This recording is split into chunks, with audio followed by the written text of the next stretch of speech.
Hello ನಮಸ್ತೆ friend, ಇವತ್ತು ಕಾಯಿ ಚಿತ್ರಾನ್ನ ಮಾಡುವುದನ್ನು ನೋಡೋಣ ಬನ್ನಿ. ಅರ್ಧ ಹೋಳು ಕಾಯಿ ತುರಿದಿಟ್ಟಿದ್ದೇನೆ, 2 ಈರುಳ್ಳಿ, 2 ಕಡ್ಡಿ ಕರಿಬೇವು, ಒಂದು 4-5 ಬೆಳ್ಳುಳ್ಳಿಯನ್ನು ಈ ರೀತಿ ಕಟ್ ಮಾಡಿ ಇಟ್ಟಿದ್ದೇನೆ ಹೆಸಳನ್ನು, ಕೊತ್ತಂಬರಿ ಸ್ವಲ್ಪ, ಕಡಲೆಬೇಳೆ ಉದ್ದಿನಬೇಳೆ 1 ದೊಡ್ಡ ಚಮಚ, ಮೆಣಸಿನಕಾಯಿ 1 4, ಟೊಮೊಟೊ 1 2, ಸಾಸಿವೆ ಜೀರಿಗೆ 1 ಚಮಚ. ಕಾಯಿ ಚಿತ್ರಾನ್ನ ಮಾಡಲು ಅನ್ನವನ್ನು ಕುದಿಸಿಟ್ಟಿದ್ದೇನೆ. ಗ್ಯಾಸ್ ಹಚ್ಚಿ ಬಾಣಲೆ ಇಟ್ಟು ಇದಕ್ಕೆ ಒಂದು 4 ಸ್ಪೂನಷ್ಟು ಎಣ್ಣೆ ಹಾಕೋಣ.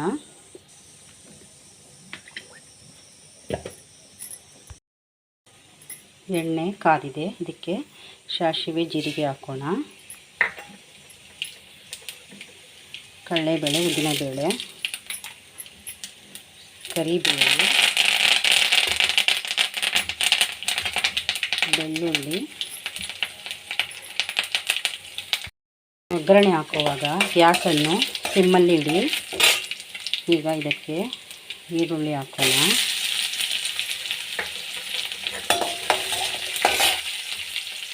ಹಸಿಮೆಣಸಿನಕಾಯಿ,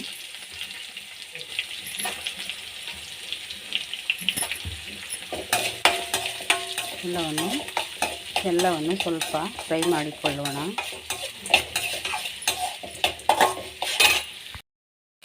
ಈರುಳ್ಳಿ ಚೆನ್ನಾಗಿ ಫ್ರೈ ಆಗಿದೆ. ಈಗ ಇದಕ್ಕೆ ಟೊಮೊಟೊ ಹಣ್ಣು ಹಾಕೋಣ.